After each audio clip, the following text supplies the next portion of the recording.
சொல்றார் தெரியுமா? அவளுக்கு ஜாதி ரொம்ப முக்கியமாம், ஜாதி ரொம்ப எசென்ஷியலாம், ஜாதி தேவையாம். ஜாதி யாராவது தப்புன்னு சொன்னா அவளை கூட்டிட்டு வாங்க, நான் ஆர்கியூ பண்ணிக்கிறேன் அப்படின்ட்டார். அம்பி பிஎல் எல்லாம் முடிச்சு ஆர்கியூமெண்ட்ல பட்டை கிளப்பிடுவர். அம்பி வெறும் பிஎல் படிக்கலே, அம்பி பிஜேஎல் முடிச்சிருக்கா, பேச்சுலர் ஆஃப் ஜாதி லா முடிச்சிருக்கிறார். அம்பி அதில் பிஹெச்டி வாங்கியிருக்கிறார் நினைக்கிறேன். அந்த ஜாதியில பிராமண ஜாதி எசென்ஷியல், ரொம்ப முக்கியமானது கூட. அது வெறும் ஜாதி மட்டுமல்ல, த வே ஆஃப் லைஃப், வாழும் வழி. அது ஒரு வாழ்வியல் தத்துவம். நம்ம வாழ்வியல் தத்துவத்தை பத்தி பேசிட்டு இருக்கும் போது வாழ்வியல் தத்துவமான புடவை கட்டாம ஆங்கிலேயன் மாதிரி கோட்டு சூட்டு போட்டு பேசலாமோ? தப்பில்லையோனோ? அதனால நீங்க என்ன பண்றீங்கன்னா, மாமா பேசுகிற வீடியோவை போட்டு விட்டுறேன், அது முடியறதுக்குள்ள நான் புடவை கட்டிண்டு வந்துடுறேன், எவடையும் போகிறது. இதே போய் தான் வரணும். பெட்டன்னு ஒரு மாமன் வீடியோ நோக்கிட்டு இருக்கி இருக்கு. தப்பே கிடையாது ஜாதியில தப்பே இல்லை. அதாவது ஜாதி தப்புனா என்கிட்ட கொண்டு வாங்க, நான் ஆர்கியூ பண்றேன். ஜாதி கரெக்ட், ஜாதி தேவை, அது பிராமண ஜாதி கட்டாயம் தேவை. ஏன்னா அந்த பிராமண ஜாதி அதிக்கத்துக்காக அகில உலக இஸ்லாமிய சதி, அகில கிறிஸ்தவ சதி நடக்கிறது. நம்ம பேர் இருக்கிறான், இந்த லவ் ஜிஹாத்ல தூக்கின்னு போறான்.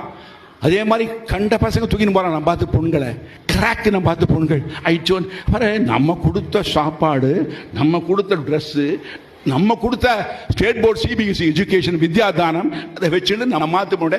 நான் I don't believe in caste. But bloody who set bloody caste? இது காஸ்ட் அது.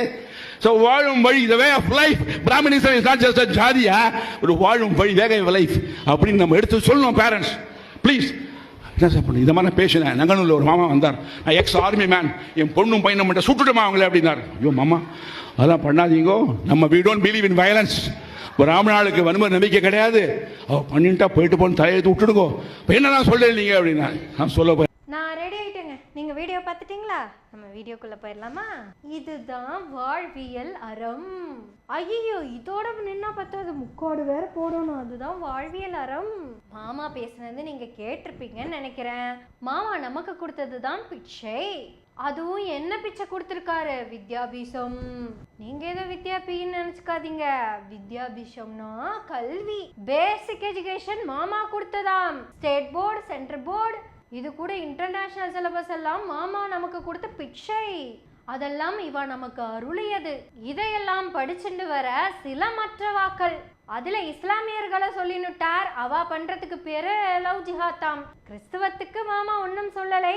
சொன்னார்னா லவ் ஸ்தோத்திரம்னு சொன்னாலும் சொல்லுவார். அடுத்துதான் சொல்லி இருக்கிறார், மத்தவாக்களும் நம்ம பிள்ளைய கட்டிட்டு போறாராம். யார் அந்த மத்தவாக்கள் என்று நோக்கு தெரிகிறதா? அர்ஜென்டியன், பிலிப்பியன், ஜெர்மனியன், பிரான்சியன், அமெரிக்கன், ஆங்கிலேயன் இவாளெல்லாம் இல்லை, சாக்ஷாத் இந்தியர்கள் தான், சாக்ஷாத் இந்துக்கள் தான். அவெல்லாம் சொல்லிட்டு இருக்காளாம், நேக்கு சாதி மேலையெல்லாம் பெரிய இன்ட்ரெஸ்ட் இல்லை, நம்ம பிள்ளைங்கள்லாம் தத்திகள்னு சொல்லிட்டார். ஏமாமா பிள்ளைகளையெல்லாம் தத்தி மாதிரி தான் வளர்த்தின்னு இருக்கேளா? இதுதான் வாழும் வழி, த வே ஆஃப் லைஃபா? நேக்கு ஒன்று புரியலை மாமா. பிராமணர்களுக்கு வாழும் வழி அதுனா மற்றவாளுக்கு வாழும் வழி எது? நீங்க மற்றவாள்னு சொன்னதுனால, நீங்க வர்ணத்திலேயே சொன்னதுனால நான் கேட்குறேன்.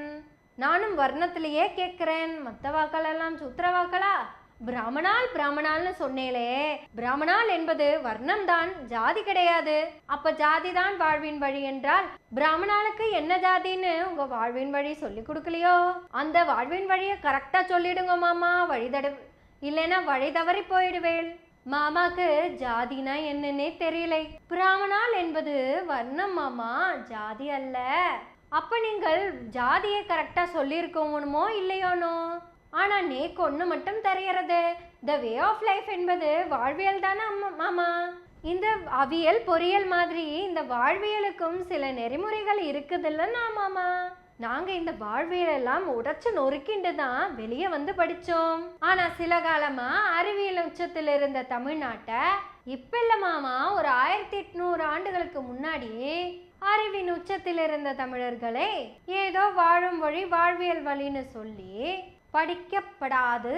சூத்ராளுக்கு என்ன கொடுத்தாலும் கல்வி கொடுக்கப்படாது. எந்த சூத்திரவாள்களுக்கு தெரியுமா? உலக பொதுமறை உலக பொதுமறையான திருக்குறளை எழுதின திருவள்ளுவரின் வாரிசுகளுக்கு, நம்ம ஔவையின் அடுத்த வாரிசுகளுக்கு, காக்கை பாடினாரின் பாடும் வாரிசுகளுக்கு, எங்கள் பாணர்களுக்கும் பரணர்களுக்கும் கபிலர்களுக்கும் கல்வி கொடுக்கப்படாதாம். அதுக்கு பேர் தான் தி வே ஆஃப் லைஃப், வாழ்வியல் தத்துவம். அதுக்கப்புறம் இந்த ஆங்கிலேயன் வந்து எங்களுக்கு அறிவியல் கல்வி எல்லாம் கொடுத்ததுக்கு அப்புறம் அம்பேத்கருடைய இடஒதுக்கீடு உரிமையும் பெரியாரின் போராட்ட குணங்களும் எங்களை எல்லாம் அடுத்த தளத்துக்கு வந்து நிறுத்திடுத்தோ. இப்போ மாமா வந்து வாழ்வியல் தத்துவத்தை பத்தி பேசின்னு இருக்கேள். நீங்க மட்டும் பேசினா பத்தாதுன்னு கூடவே சில சில்லறைகளை சீமான்களையும் கூட்டிட்டு வந்துட்டே இருக்கேள். இந்த சில்லற பையனும் சொல்றான் பனை ஏறுவது வாழ்வியல் தத்துவமாம். பார்ப்பனர்களுக்கு ஒரு வாழ்வியல் தத்துவம் இருக்கிறது, பனை ஏறும் மக்களுக்கு ஒரு வாழ்வியல் தத்துவம் இருக்கிறது, பறையர்களுக்கும் இன்னும் பிற சாதியினர்களுக்கும் தனித்தனி தத்துவங்கள் இருக்குதாம். இதெல்லாமே தி வே ஆஃப் லைஃப், வாழும் வழியாம். இப்படி அவா தொழிலை செஞ்சுட்டே இருக்கிறது தான் தமிழர்களின் வாழ்வியல்னு சில்லற பயணம் சொல்றான். மாமாவும் சொல்லிட்டு இருக்கார். மாமாவுக்கும் சீமானுக்கும் ஏதாவது வேற்றுமை இருக்கும்னு நீங்க நினைச்சேன்னா, மாமா பார்ப்பனரா இருந்து சூத்திரவாள் என்ன பண்ணணும்னு சொல்லிட்டு இருக்கா. பிராமணனா இருக்க மாமா சூத்திரவாள்ல என்னென்ன செய்யணும்னு சொல்லிட்டு இருக்கார். சூத்திரனா இருக்கிற சீமான் நாம இதை மட்டும்தான் செய்யணும்னு சூத்திரவாளுக்கெல்லாம் சொல்லிட்டு இருக்கா. மாமா சொல்றார் சூத்திரவாளுக்கு கல்வி அவ போட்ட பிச்சையாம்.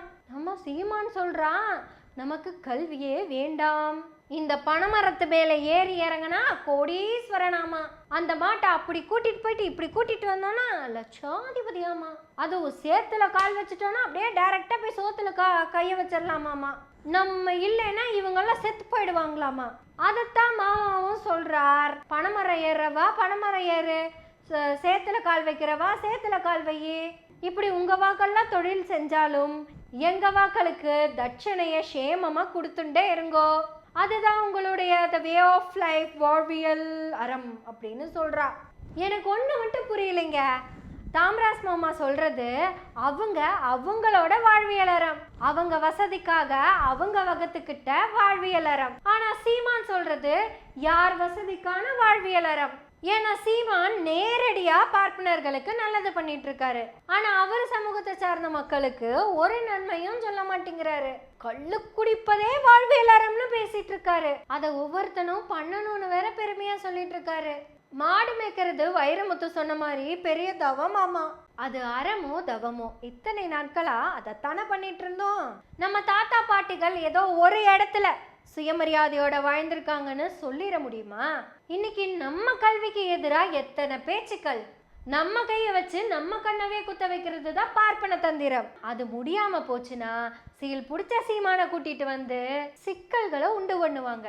அதைத்தான் தமிழ்நாட்டுல கிட்டத்தட்ட 30 லட்சம் பேர் பக்கம் தன்னோட வாழ்வியல் அறமாவே பார்த்துக்கிட்டு இருக்காங்க.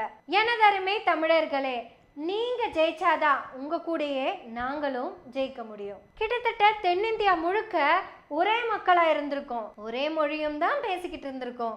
வெளியிருந்து வந்த பார்ப்பனர்கள் நம்ம ஒரு மொழிக்குள்ள மொழிக்கலப்பை ஏற்படுத்தி அந்தந்த மொழி பேசுற அந்தந்த மக்களுக்கு தனித்தனியா மாநிலங்களும் கொடுத்து நீ வேற நான் வேறன்னு சொல்ல வச்சுட்டாங்க.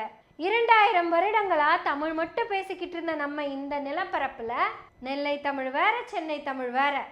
இப்ப அந்த தமிழ்லயே சமஸ்கிருதத்தை கலந்து ஆந்திரா தமிழ தெலுங்குன்னு சொல்ல வச்சுட்டாங்க. கர்நாடக தமிழ கன்னடம்னு பேசிக்கிட்டு இருக்காங்க. கேரளத்து தமிழ மலையாளம்னு பேசிக்கிட்டு இருக்காங்க. நம்ம எல்லாரும் தமிழர்களா மாறிட்டோம்னு வச்சுக்கோங்களேன். மீண்டும் நம்மால் உலக பொதுமறைகளை படைக்க முடியும். வள்ளுவர் காலத்துல எனக்கு தெரிஞ்சு பனையேறிகள் யாரும் இல்லைன்னு நினைக்கிறேன். அவை காலத்துல கண்டிப்பா பறையர்கள் இருந்திருக்க வாய்ப்பில்லை. பாணவர் காலத்துல முக்குளத்தோர்னு கண்டிப்பா யாராவது இருந்திருந்தாங்கன்னா குறிப்பிட்டிருப்பாங்க. வன்னியர்களை பத்தி எந்த தமிழ் இலக்கியங்களும் குறிப்பிடல. ஆனா புராணம் மட்டும்தான் சொல்லுது. இங்க எல்லா சாதிக்கும் தொழில் இருக்கு. அதுக்கு வாழ்வியல் அறம்னு சொல்லுவாங்க, வாழ்வியல் வழின்னு சொல்லுவாங்க. ஆனா விவசாய கூலிகளுக்கு சாதி இல்லை. எல்லா நிலப்பரப்பிலும் ஒடுக்கப்பட்ட மக்கள் தான் கூலிகளா இருந்திருக்காங்க. அது குறிஞ்சியில மட்டும் இல்ல, மருதமுல்லை நெய்தல்ல மட்டும் இருந்திருக்கு, பாலையிலையும் இருக்குது. ஏன்னா குறிஞ்சி நிலத்துக்குள்ள பார்ப்பனர்கள் போக முடியல. ஏன்னா அது ஏறி போகணும், ரொம்ப கஷ்டம் இல்ல. நெய்தல்ல போறதுக்கு வாய்ப்பில்லை. ஏன்னா அது கடல் அலையை எதிர்த்துட்டு போகணும். முல்லையும் மருதம் தான் கடைசியா மிச்சமாயிருக்கு. இப்படி நமக்குள்ள ஊடுருவி அவங்க வசதிக்கு வகுத்த வாழ்வியல் வழிய நம்மளையும் ஃபாலோ பண்ண வச்சுட்டாங்க. இப்ப அதையெல்லாம் எதிர்த்து நாம ஒரு இடத்துக்கு வந்து நிக்கிறோம். மீண்டும் சில்லற பையனாகிய சீமான் வந்து நம்ம கிட்டே அதே வாழ்வியல் அறத்தை பேசிட்டு இருக்கிறான். தமிழர்களின் வாழ்வியல் என்பது வீரமும் அறமுமாம். உன் தொன்மை என்னன்னு தெரியணும்னா மலைக்காடுகளுக்குள்ள போய் தேடி பார்க்கணுமாமா. அறிவு இருக்குல்ல, அறிவு, அதை மட்டும் பயன்படுத்திடவே கூடாதுன்னு சீமான் சொல்லிட்டு இருக்கான். நான் உங்ககிட்ட மறுபடியும் சொல்றேன், அறிவை பயன்படுத்துவோம், அறிவை தான் நம்ம தீட்டணும்னு இந்த சமூகத்துக்கிட்ட சொல்லிக்கிட்டே இருக்கணும். ஏன்னா அறிவு எல்லாத்தையும் சமம்னு தான் சொல்லும். புன்னகை எல்லாத்தையும் ஒன்றிணைக்கும். புன்னகையோடு சொல்கிறேன், அறிவோடு வெல்வோம். நன்றி, வணக்கம்.